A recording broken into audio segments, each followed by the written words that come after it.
Hey everybody, it's Skully.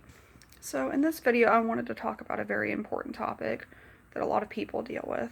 I wanted to talk about postpartum depression.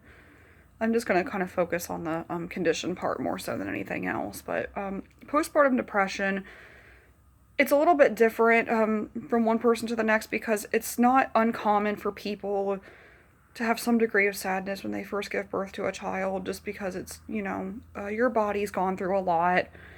You're still adjusting to your new routine and bonding with your new child that you've given birth to. And even the paternal figures, like even the fathers, can have some degree of sadness as well because it's change is hard for people, so it's a little bit normal. But then there's postpartum depression where it's more chronic. The depression is more kind of deeper, longer, and it's kind of more like hormonal based as well for a lot of people because your body goes through a lot of changes when you're pregnant, and then even once the pregnancy is over, your body does have to go through kind of a process to go back to normal. Not only is it just kind of difficult from a routine aspect and learning to bond with your child, but there's also the physiological aspect of it because there are people that give birth that do have some self-esteem issues afterward because their body looks different than it used to, especially if they've had like a C-section and if they have kind of scars from that they can feel a little weird about that. It can also be intimacy based where, obviously in a situation like that, again, your body's going to have to heal, and there can be pain and stuff for a while, especially behind closed doors, and that's exceptionally frustrating, especially if, maybe your partner's not as much aware of it as you are, maybe you're even self-conscious about it. But your body really goes through a lot of changes that people don't think about, and it can be quite difficult. Like being pregnant for somebody in general is very, very difficult because your body has to learn to accommodate the growing life that you're carrying. But even once you are not pregnant anymore, your body's kind of like, okay, and has to go back to normal. And that doesn't just happen overnight.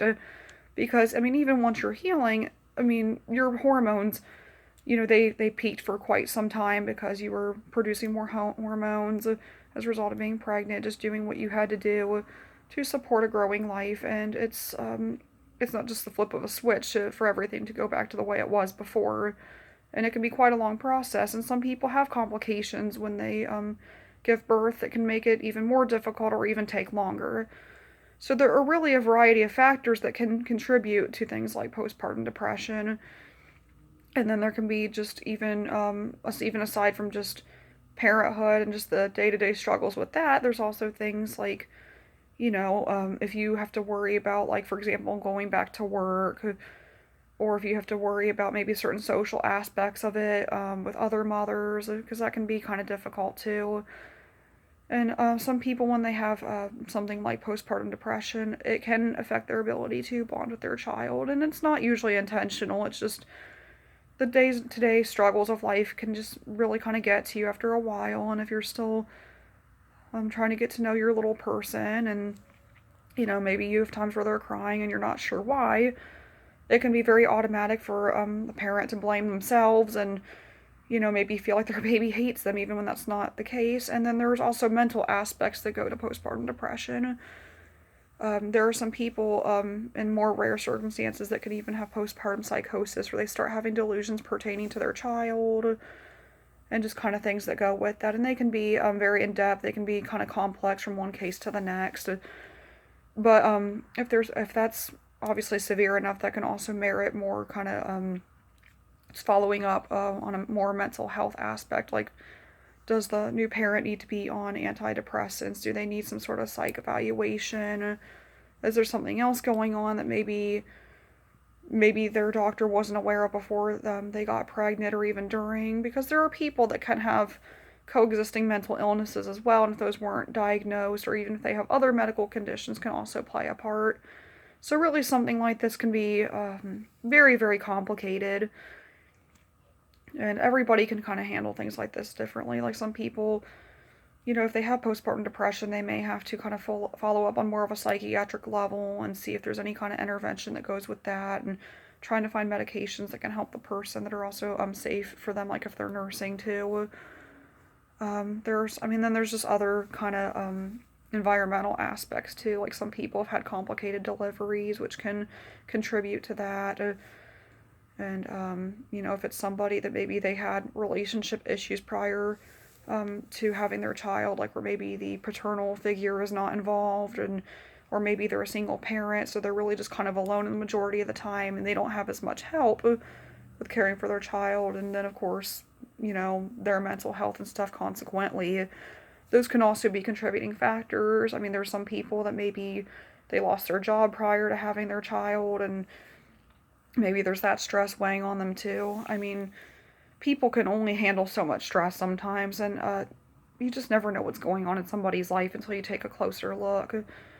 And especially if you are, like, if you've just had your first child, you may have a hard time kind of just adjusting to being a parent, talking to other moms. I mean, just because you could meet somebody and they could be a parent like you, and you may think that you're going to bond with somebody because of that, but it's not always that simple. And postpartum depression does not get talked about nearly enough as it should, and it's actually pretty surprising when you think about it, because, like, no, it's not as common as maybe, like, baby blues, for example, but it's definitely a big enough problem where you think that people would talk about it more often, because, I mean, once people start talking about it, there can be more awareness about it, there can be more help available for the moms, not only for them, but for their child as well. And it's just, life is just very demanding. It's hard to keep up with everything, and people are human, and they're going to have days that they struggle, whether they're a parent or not. And I feel like that there's just a lot of things in the media where, like, parents are very wonderful people, but, sometimes you see moms having a hard time, and everybody's so quick to just kind of brush it off, and, oh, well, I mean, you kind of knew what you signed up for, right? And, oh, well, you got to deal with it. And that's not what people want to hear when they're depressed. They're allowed to have feelings. They're allowed to have bad days, and people just want to be listened to. They don't want to be belittled. They don't want to be treated like their problems don't matter. I mean, that doesn't make the problems go away. And postpartum depression is a valid illness like anything else, and it requires intervention even before it happens, because in some cases it can be prevented. Having the room to talk to your doctor about, hey, if you're ever feeling bad, just let me know. We can try some medication for you. We can give you a referral to psychiatry. I mean, we can do things. And hey, if you need help watching your kid from time to time, if you're having a bad day, I mean, even parents who, I mean, even if you don't have a firstborn child, even if you have kids that are older, those parents are going to have bad days too. And again, they're allowed to have bad days too. Obviously, how people handle it's one thing, but I just feel like it's just one of those things that, there's more that can be done to help people. There are ways we can support people. Don't be afraid to check up on your friends from time to time. And even if you are the one struggling, it's perfectly okay to ask for help.